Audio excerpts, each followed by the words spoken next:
The barrel sits there in the yard, a 30-gallon drum painted matte black, positioned at an angle against the southern wall of the cabin where the wood stove pipe emerges through the logs. Steam rises from its open top in lazy spirals that freeze into ice crystals before they can climb more than a few feet. The couple who placed it there, Mark and Sarah, have been living off-grid in this mountain valley for 3 winters now. But this is the first time they've faced a problem they couldn't solve with their hands and their tools and the resources they already had. The problem is simple and ancient and unforgiving. Water in winter when the creek is locked under 2 feet of ice and the hand pump at the well froze solid. During the cold snap that hit in early January and hasn't thawed since. Their nearest neighbors, the Johnsons, live a quarter-mile down the logging road in a similar cabin but with a generator and propane heat and a satellite dish bolted to the roof. Bill Johnson saw the barrel on his way past 3 days ago and mentioned it at the general store in town. The kind of mention that spreads through a small mountain community like spilled water finding cracks in floorboards. He called it a ridiculous contraption, a barrel for melting snow that would never produce enough water to matter. A waste of effort when they could just drive to town and fill jugs like normal people.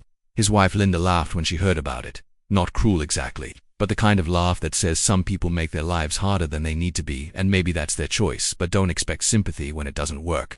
The barrel doesn't look impressive. It's scarred with rust spots where the paint has chipped away. And there's a visible dent near the base from when Mark dropped it off the truck bed last fall.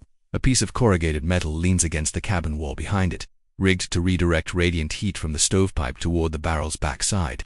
Someone who doesn't understand what they're looking at might think it's trash, or a half-finished project abandoned when the builder realized it wouldn't work. But Mark and Sarah understand something the neighbors don't yet grasp. That winter off-grid isn't about having one brilliant solution that solves everything forever. It's about having 10 modest solutions that work together. About capturing waste heat and passive solar gain and human effort and turning all of it into the resources you need to survive another day, another week, another month until the sun climbs higher and the ice breaks and the world opens up again. The first attempt was a disaster in the way that all first attempts are disasters, when you're learning something new without a manual or a YouTube tutorial or anyone to ask for help. Mark hauled snow in a plastic sled from the clean drifts behind the woodshed, the kind of deep powder that squeaks when you walk on it because the temperature is so far below freezing that the ice crystals can't compress properly. He dumped the snow directly into the barrel, which was sitting on flat ground about 10 feet from the cabin door, exposed to the wind that comes down from the ridge every afternoon. The snow piled up light and fluffy, filling the barrel almost to the rim, and he figured maybe it would melt by evening if the sun stayed out. By sunset nothing had happened. The snow had settled slightly under its own weight, compressing from the volume of 8 gallons down to maybe 2, but it was still snow, still dry and crystalline and frozen solid. The temperature was dropping fast, the way it does in the mountains when the sun disappears behind the western peaks. And any heat the snow might have absorbed during the day was radiating back out into the infinite cold of the atmosphere. Mark touched the barrel with his bare hand and jerked it back, the metal so cold it burned his skin. And he realized the whole setup was working backwards, pulling heat out of their immediate environment rather than capturing it. Sarah came out with a wool blanket, and they wrapped it around the barrel, tucking the edges under the base to create a kind of insulation. But by morning the snow had actually gained volume as frost condensed on the surface from the humid air their breath created when they checked on it after dark. The blanket was frozen stiff, unusable, and they had to bring it inside to thaw by the stove, where it dripped meltwater onto the floor planks and made the cabin smell like wet sheep. They didn't talk about it much that first morning, just shared a look over their coffee that acknowledged they'd made a mistake, but also that mistakes were how you learned, and learning was how you survived. The second attempt started with Mark moving the barrel closer to the cabin, right up against the wall where the stovepipe exits about 6 feet off the ground. The pipe is triple-wall insulated steel, rated for the high temperatures that come off their small wood stove when they're burning lodgepole, pine, and Douglas fir. But even with insulation, the outer surface stays warm enough that you can't hold your hand on it for more than a few seconds. Mark figured if he could position the barrel to catch some of that radiant heat, capture the warmth that was currently just bleeding into the air and doing nothing useful, he might be able to create a thermal environment where melting could actually happen. He angled the barrel at 30 degrees, leaning it back against the cabin logs so the top was closer to the stovepipe, and he rigged up the corrugated metal panel as a heat reflector, bending it into a crude parabolic curve that would bounce heat from the pipe down onto the barrel's upper surface. The geometry wasn't perfect, but it was better than nothing. He insulated the sides and bottom with sheets of rigid foam scavenged from an old cooler, cutting them with a utility knife and duct taping them in place, and he draped a piece of canvas over the top, leaving just enough opening to load snow and let steam escape. This time, when he filled the barrel with snow and checked it 6 hours later, there was liquid water pooled at the bottom. Maybe a quart, maybe less, but it was water, actual liquid water that you could drink or cook with or use to wash your hands. Sarah came out when he called her and they both stood there in the fading light, looking at that small pool of water like it was something precious. which it was, because getting water in winter when your systems fail isn't about convenience, it's about survival. You can live for weeks without food if you have to, but 3 days without water and your body starts shutting down. Your kidneys stop filtering. Your blood thickens. Your brain struggles to function. Every off-gridder knows this equation in their bones, knows that water is the first necessity and everything else is secondary, but a quart wasn't enough, not even close. They were using 4 gallons a day minimum. More if they wanted to wash clothes or bathe properly or clean dishes with hot water instead of just scraping them with snow and calling it good enough. Mark did the math in his head, at 1 quart every 6 hours.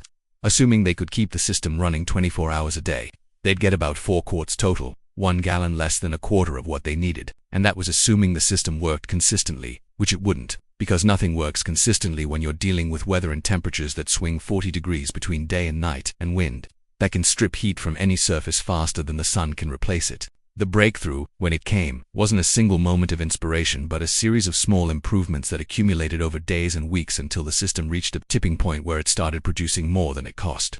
Mark realized the problem wasn't just about heat, it was about heat retention, about creating an environment where warmth could build up and stay instead of immediately escaping. He built a box around the barrel using scrap lumber from the woodshed, 2x4s and 1x6s that weren't good enough for building but were fine for this.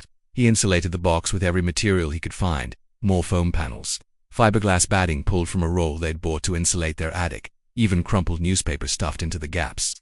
The key innovation was the lid. Instead of leaving the barrel open or just draping canvas over it, he built an actual insulated lid from a sheet of plywood with foam glued to the underside and a small hinged door he could open to add snow without letting all the heat escape. The lid trapped the steam that rose off the melting snow, keeping the humid air inside the barrel where it would condense and drip back down instead of freezing in the outside air and contributing nothing. Within 2 days of adding the lid, production jumped to 2 gallons per day. Within a week, as Mark fine-tuned the reflector angle and added more insulation to the box, it hit 4 gallons. The neighbors noticed the improvement not because they were paying attention but because they couldn't help seeing the evidence. Mark started storing his meltwater in 5-gallon buckets on the covered porch, lined up against the wall where they wouldn't freeze overnight. Bill Johnson drove past one morning and counted 6 buckets, which meant 30 gallons of water, which meant the ridiculous barrel system wasn't so ridiculous after all. He didn't stop to say anything, didn't wave or acknowledge what he'd seen. But his wife noticed the expression on his face when he came home, the way he frowned and poured himself coffee and didn't want to talk about his morning drive. Sarah developed the workflow for snow collection, which turned out to be just as important as the melting system itself. You couldn't just grab any snow and dump it in the barrel, because snow picked up dirt and pine needles and animal tracks and all kinds of contamination that would make the water unsafe or at least unpleasant to drink. She learned to harvest from specific drifts, deep powder that had fallen during clean storms and hadn't been disturbed by wind or animals or falling debris from the trees. She used a flat-bottomed grain scoop, aluminum with a long handle, and she'd work methodically through a drift, taking snow from the middle layers where it was cleanest, avoiding the surface that might have dust or ash from the stovepipe and the bottom layer that touched the ground. The snow had to be the right consistency too, not the wet heavy stuff that falls during warm storms and packs tight, because that was already half water by weight and would just sit in the barrel like slush without enough air pockets to allow proper melting. The best snow was dry powder, the kind that falls when temperatures are well below freezing, because it had the highest ratio of air to ice and would compress efficiently as it melted, allowing you to pack the barrel full without worrying about overflow. She learned to judge snow quality by sound, by the way it crunched under the scoop, by how it slid off the aluminum when she dumped it into the barrel. Loading the barrel became a twice-daily ritual, morning and evening, timed to coincide with when the wood stove was burning hottest. In the morning, after Mark built up the fire for breakfast and the stovepipe was radiating maximum heat, Sarah would suit up in her insulated coveralls and pack boots and thick gloves, and head out to the snowdrifts with her sled and scoop. She'd load the sled with clean snow, enough to fill the barrel halfway, because she'd learned that filling it completely meant the bottom layers melted and compressed while the top stayed frozen, creating ice layers that insulated the fresh snow from the heat.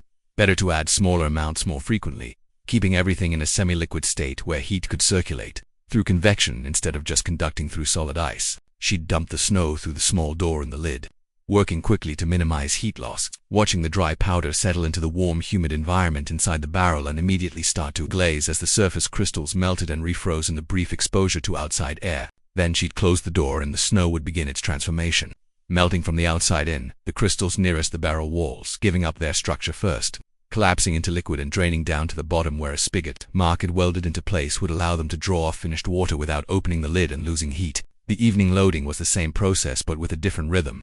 because by evening the sun was gone and temperatures were dropping and the stove was burning slower. Just enough to keep the cabin warm through the night, but not the intense heat of morning. Sarah learned to load the barrel with slightly more snow in the evening, knowing it would melt slower, but also that the overnight hours were 8 or 9 hours of continuous melting time, longer than any daytime session, and she could harvest the results in the morning when production from the overnight run had accumulated into a substantial volume. The water that came out of the spigot was warm, not hot, but warm enough that steam rose off it when you poured it into a bucket, maybe 90 or 100 degrees.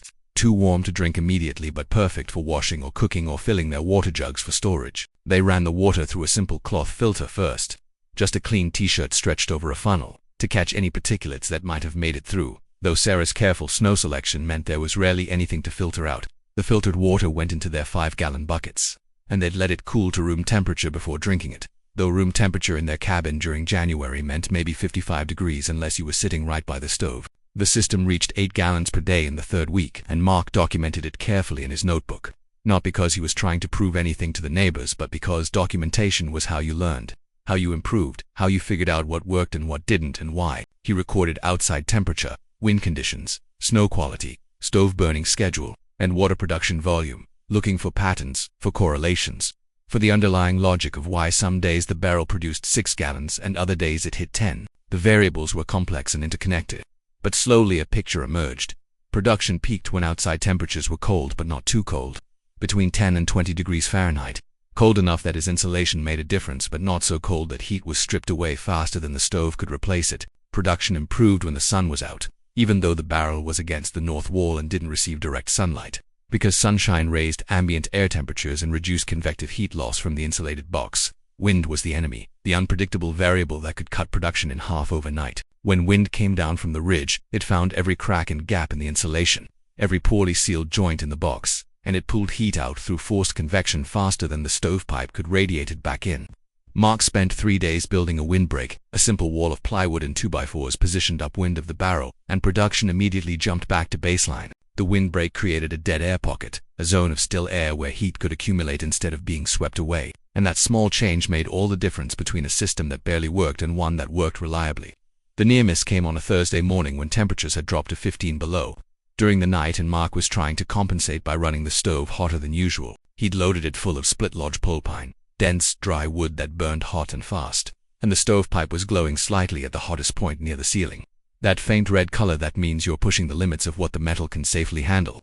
He went out to check the barrel around 10 in the morning, opened the lid without thinking, and was hit by a blast of steam so hot it scalded his face and hands before he could jerk back. The water inside the barrel was boiling, actually boiling, rolling bubbles rising to the surface and bursting in jets of superheated steam that filled the insulated box and turned it into a pressure cooker. The spigot was hissing and spitting, liquid water mixed with steam trying to escape through the 1/4-inch opening, and Mark realized if he'd opened the lid fully instead of just cracking it, if he'd leaned over to look inside the way he usually did, the steam would have hit him full in the face and neck, and he'd be dealing with 2nd-degree burns or worse. He let the lid slam shut and backed away, his face stinging from the brief contact with the steam, and he waited for his heart to stop hammering before he went back inside to tell Sarah what had happened.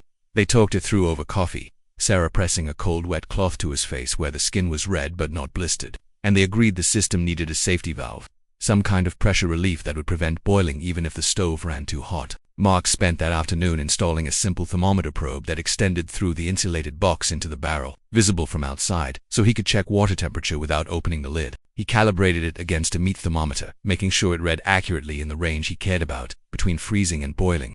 And from then on he monitored temperature religiously, never letting it climb above 180 degrees, well below boiling but hot enough that melting happened quickly. The thermometer became part of his routine.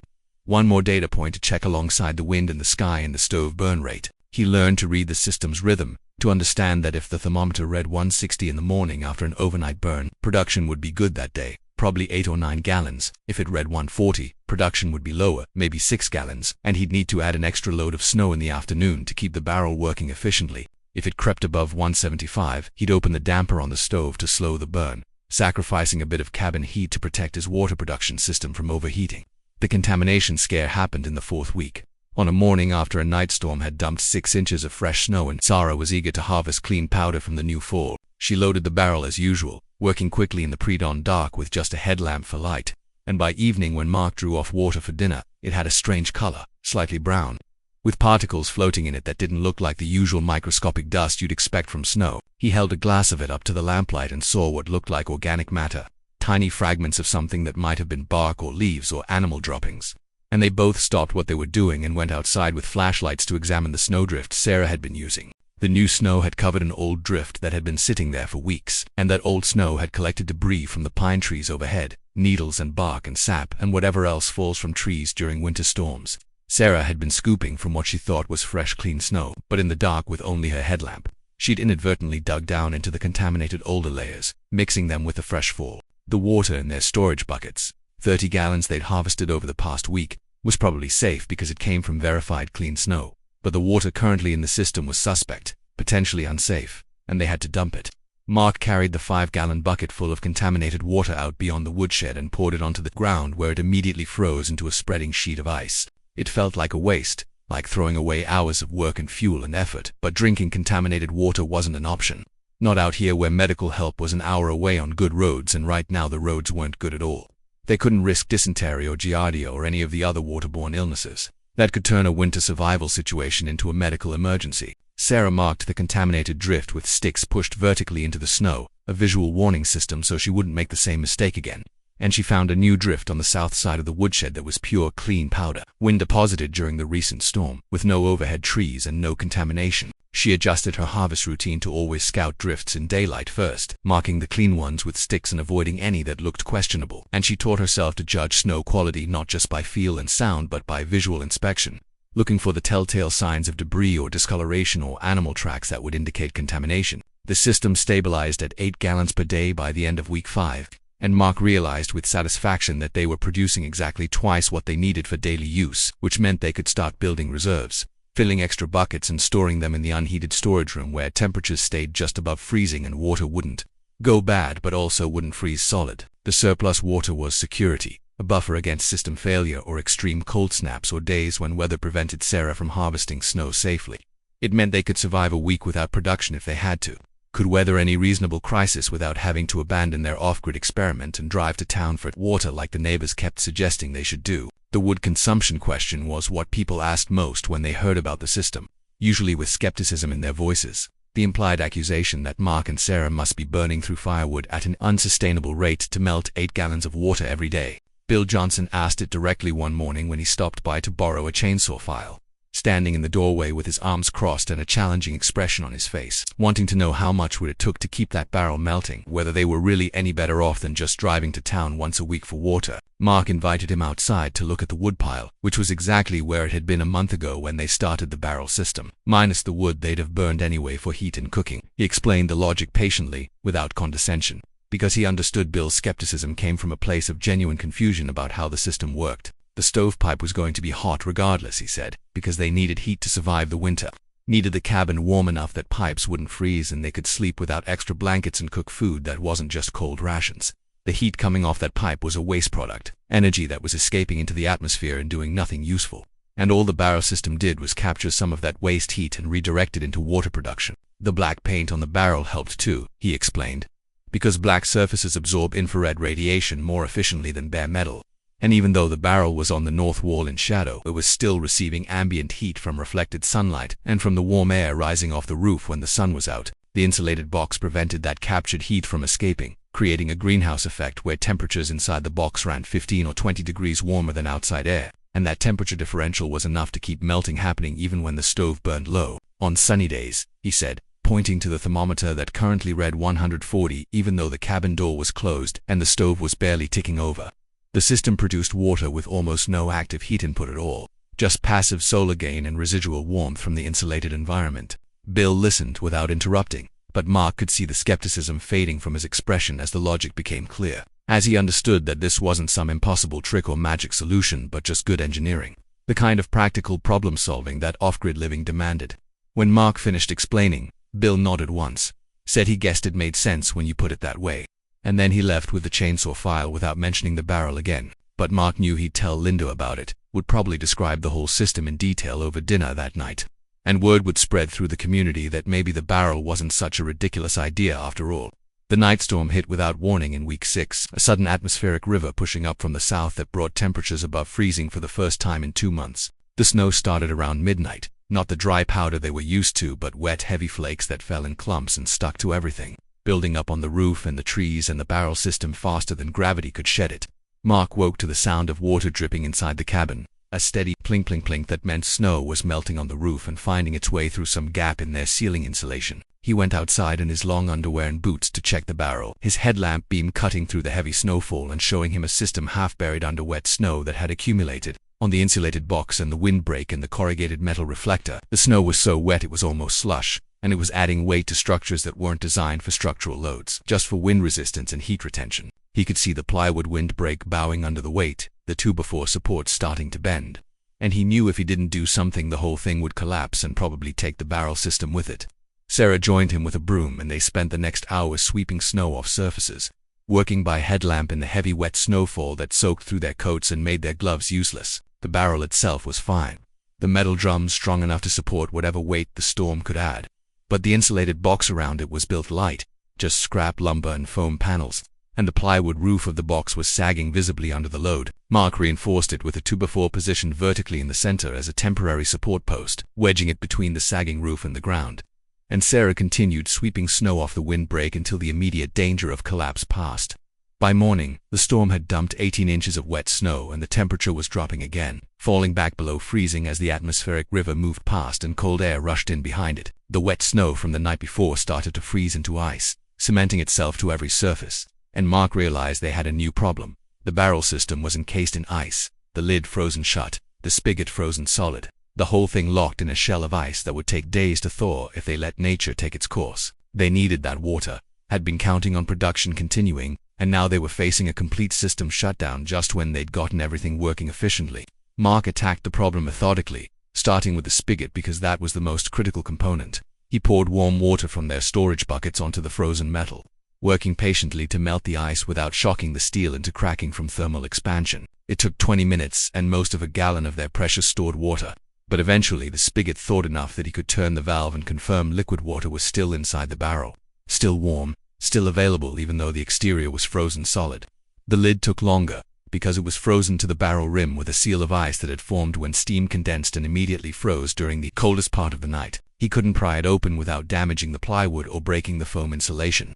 So he had to warm the seal gradually, draping hot wet towels over the joint and waiting for the ice to melt enough that the lid would lift. It took an hour, maybe longer, and by the end his hands were frozen despite his gloves and he was shivering hard enough that Sarah made him come inside to warm up while she finished the job. When they finally got the lid open, the water inside was still liquid but barely, hovering right around 34 degrees, cold enough that it would have frozen solid within hours if they hadn't intervened. They drew off 6 gallons immediately, storing it inside the cabin where it would stay liquid. And then they spent the rest of the day improving the system's freeze resistance, adding more insulation around critical joints, building a small roof over the spigot to prevent ice buildup, and adjusting the windbreak to shed snow instead of collecting it. The storm had revealed weaknesses in their design, places where water could accumulate and freeze and cause problems, and they fixed them one by one until they were confident the system could handle another warm storm without shutting down. Production resumed the next day at 6 gallons, slightly lower than their recent average but still more than they needed. And over the following week it climbed back to 8. As the ice melted away and the insulation dried out and the whole system returned to its optimized state, Mark added the storm lessons to his notebook, documenting what went wrong and how they fixed it, because he knew this information would be valuable next winter, or the winter after that, or whenever they faced similar conditions. Off-grid living was about building institutional knowledge, about learning from every mistake and every success and every weird edge case that nature threw at you, and then using that knowledge to build better systems that were more resilient and more reliable. The social pressure intensified as winter dragged on and more people in the community heard about the barrel system and had opinions about whether it was a good idea or a waste of effort. Mark and Sarah heard the gossip secondhand, from the clerk at the general store who mentioned that people were talking about them, or from the propane delivery driver who asked if it was true they were melting snow instead of just hauling water like normal people. Most of the talk was neutral, just curiosity about how the system worked. But there was an undercurrent of judgment too, the implication that Mark and Sarah were making things harder than necessary, were being stubborn or prideful or foolish when there were easier solutions available. Linda Johnson was the most vocal critic, though she never said anything directly to Mark or Sarah. Just talked about it at the post office and the library and the church potluck, sharing her opinion that living off-grid was fine until it became a burden on the community. Until you had to ask for help because your systems failed. She predicted they'd have a crisis eventually, that the barrel would break down or freeze permanently or prove inadequate. And then Mark and Sarah would come asking to borrow water or use someone's shower or get help they wouldn't have needed if they'd just lived like normal people. Mark heard about Linda's comments from the propane driver and felt a flash of anger that surprised him with its intensity. He wasn't angry that she'd criticized his system, because criticism was fair when you were trying something unusual. But he was angry that she'd assumed failure, had predicted crisis without giving them credit for the work they'd done and the resilience they'd built. The anger faded quickly, replaced by determination to prove the system could work not just for a few weeks but for the entire winter, that they could be independent and self-sufficient and not need anyone's help or permission or approval. Sarah was more philosophical about the gossip, less bothered by what other people thought, focused on the practical reality that they had water and heat and food and everything they needed to survive the winter in reasonable comfort. She pointed out that the neighbors were watching them precisely because the barrel system was working, that if it had failed immediately no one would have bothered talking about it, would have just dismissed it as one more off-grid experiment that didn't pan out. The fact that people were still discussing it 2 months later meant it had succeeded enough to be interesting, to challenge assumptions about what was possible or practical or worth attempting. The cold snap arrived in late February, the kind of extreme cold event that happens once every few years when Arctic air masses push south and temperatures drop to 20 below at night and barely reach zero during the day. The propane company in town ran out of fuel because demand was so high, and people who depended on propane for heat suddenly found themselves without a reliable source. The power company issued warnings about potential outages because the grid was stressed from heating demand, and people who relied on electric heat started worrying about what they'd do if the power failed. Bill and Linda Johnson were among those affected. Their propane tank ran empty on a Wednesday afternoon, and the company said it would be 3 days minimum before they could schedule a delivery because they had to prioritize customers with medical needs. Their backup plan was the wood stove they kept in the living room for emergencies, but they hadn't been maintaining it properly, hadn't been burning wood regularly, and when Bill tried to light it he discovered the chimney was plugged with creosote and the fire wouldn't draw properly.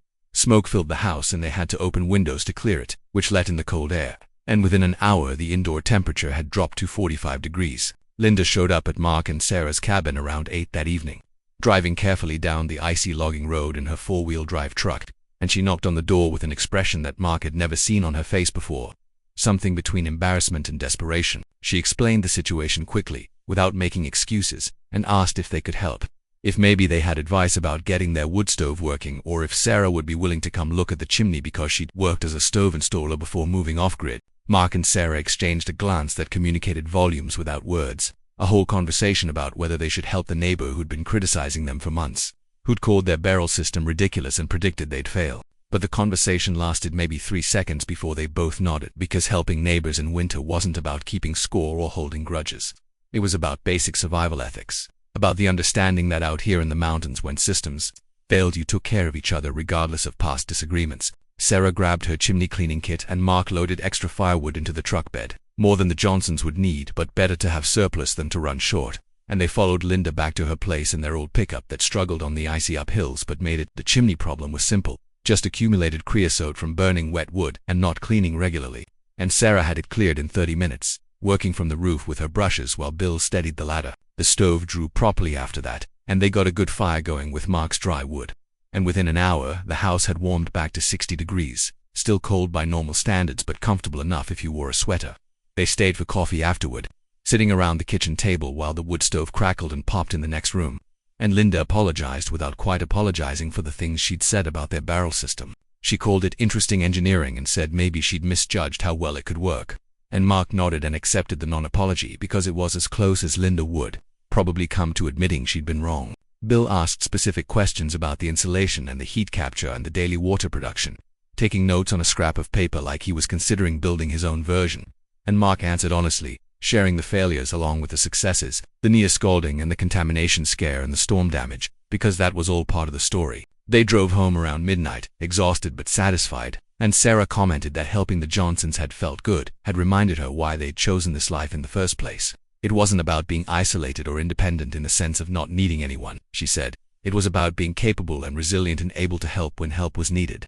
About being part of a community even if you lived differently than most people in that community. March arrived with longer days and slightly warmer temperatures, the sun climbing higher in the sky and staying above the horizon for more than 12 hours each day. The increased sunlight made a visible difference in the barrel system's performance, with production jumping to 9 gallons per day and sometimes hitting 10 when conditions were ideal. The snow quality changed too, becoming more granular as it went through daily freeze-thaw cycles, and Sarah adjusted her harvesting technique to account for the different texture, scooping deeper into drifts to find snow that hadn't been affected by surface melting. Mark started experimenting with passive solar enhancement, painting the south-facing side of the insulated box with flat black paint to absorb more solar radiation, and angling a piece of scrap mirror to reflect sunlight onto the barrel during peak afternoon hours. The improvements were modest, maybe increasing production by half a gallon per day, but they demonstrated that the system could be optimized further, that there was room for innovation beyond the basic design they'd started with. By mid-March, they had accumulated 60 gallons of surplus water in storage, enough to fill their bathtub if they'd had one, enough to survive 2 weeks without any production from the barrel. The security that came with those reserves was psychological as much as practical, a feeling of cushion against uncertainty, of control over a variable that had seemed uncontrollable back in January when the well pump first froze. They celebrated the milestone quietly, just the two of them sharing a good dinner by the wood stove, acknowledging without much fanfare that they'd solved a major winter survival problem using nothing but scrap materials and ingenuity and patience. The system ran continuously through late March and into April, producing water every day without failure. The daily output varying between 7 and 10 gallons depending on weather but always exceeding their needs. Mark stopped checking it obsessively, stopped writing down production numbers in his notebook because it had become routine. Just another part of their daily rhythm, like splitting firewood or carrying water from storage to the kitchen. The barrel system had transitioned from an experimental project to a reliable infrastructure, something they could count on without thinking about it too much. The snow began melting for real in mid-April, the south-facing slopes turning brown and wet as the seasonal snowpack released its water into streams and creeks that swelled and roared with runoff. The well pump thawed naturally, the ice around the mechanism melting away. And one morning Mark tried the handle just to see if it would move, and it did, smooth and easy, bringing up cold, clear groundwater that tasted better than anything they'd melted from snow. They could have shut down the barrel system then, could have disassembled the insulated box and stored the barrel for next winter. But they kept it running for another 2 weeks just to see how it would perform in milder conditions.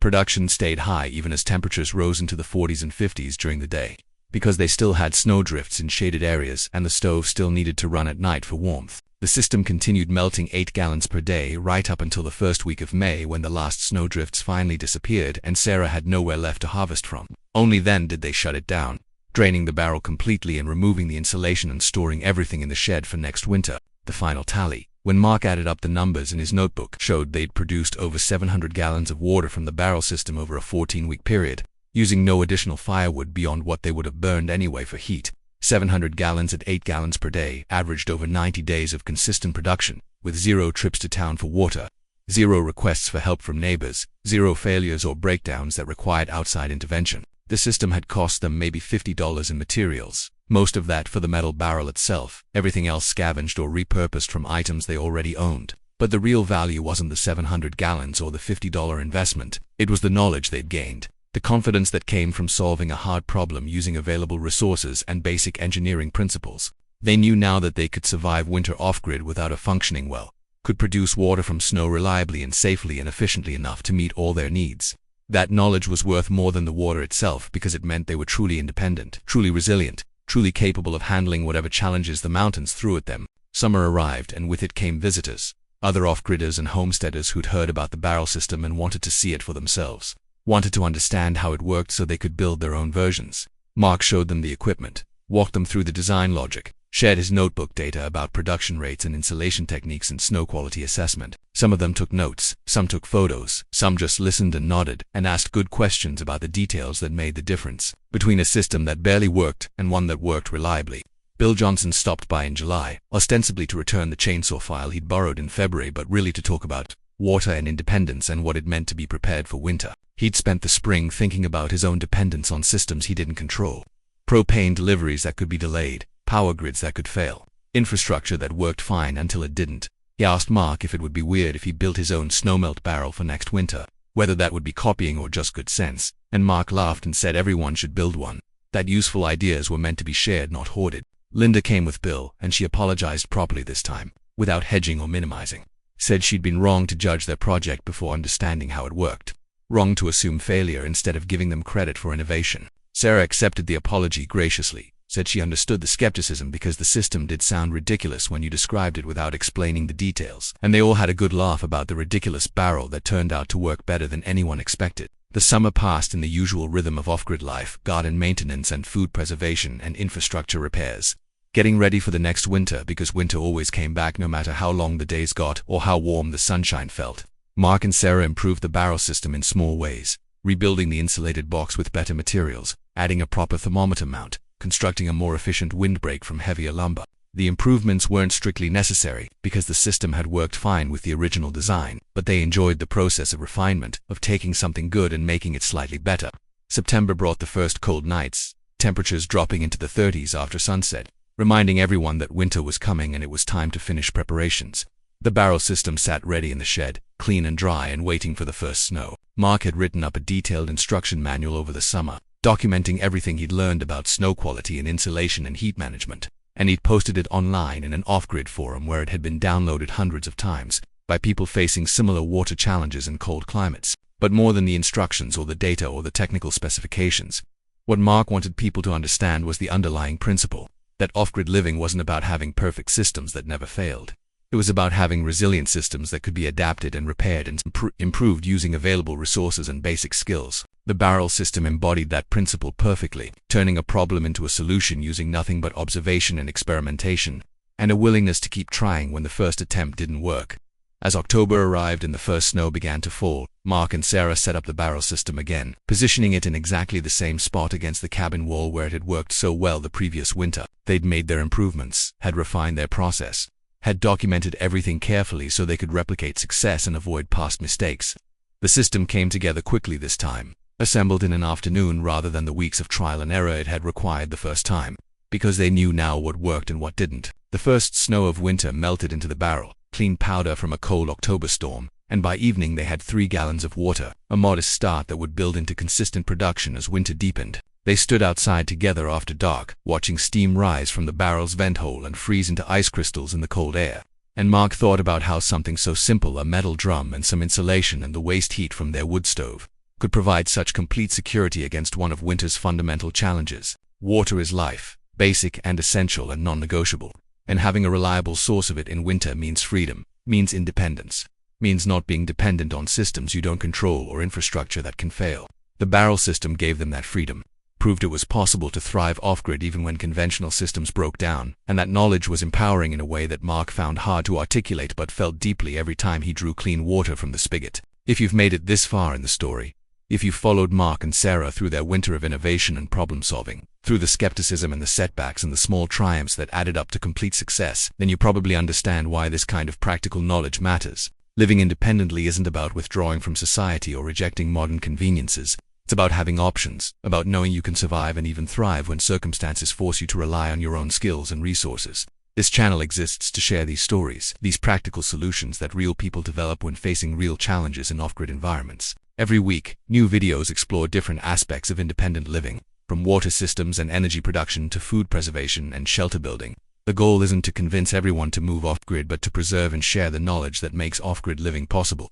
The accumulated wisdom of people who've figured out how to solve problems using intelligence and creativity rather than just buying solutions from stores. If you found value in Mark and Sarah's story, if you learned something about snowmelt systems or heat capture or resilient design, then consider subscribing to the channel so you don't miss future videos. Each story is different, each solution unique to its context, but they all share the common thread of practical innovation, of refusing to accept that a problem is unsolvable just because the conventional answers don't work. There's a whole community of people out there experimenting with sustainable systems, building knowledge through trial and error, and sharing what they learn so others can benefit from their experience. The subscribe button is right there below the video. Just click it and you'll get notifications whenever new content goes live. No spam, no gimmicks, just useful information presented clearly so you can understand the principles and apply them to your own situation. Whether you're already living off-grid, planning to transition away from conventional infrastructure, or just curious about alternative ways of meeting basic needs, this channel offers something valuable, something you won't find in mainstream media or corporate how-to guides. Mark and Sarah's barrel produced over 700 gallons of water using no extra firewood, turning a winter crisis into a reliable system through patience and observation and a willingness to learn from mistakes. That's the kind of practical achievement this channel celebrates. The quiet victories that happen when people take responsibility for their own survival and refuse to give up when the first attempt doesn't work. Join the community of viewers who value self-reliance and practical innovation, who understand that independence comes from knowledge and skill rather than from buying better equipment. Subscribe now, and let's continue exploring together what's possible when human creativity meets real-world challenges.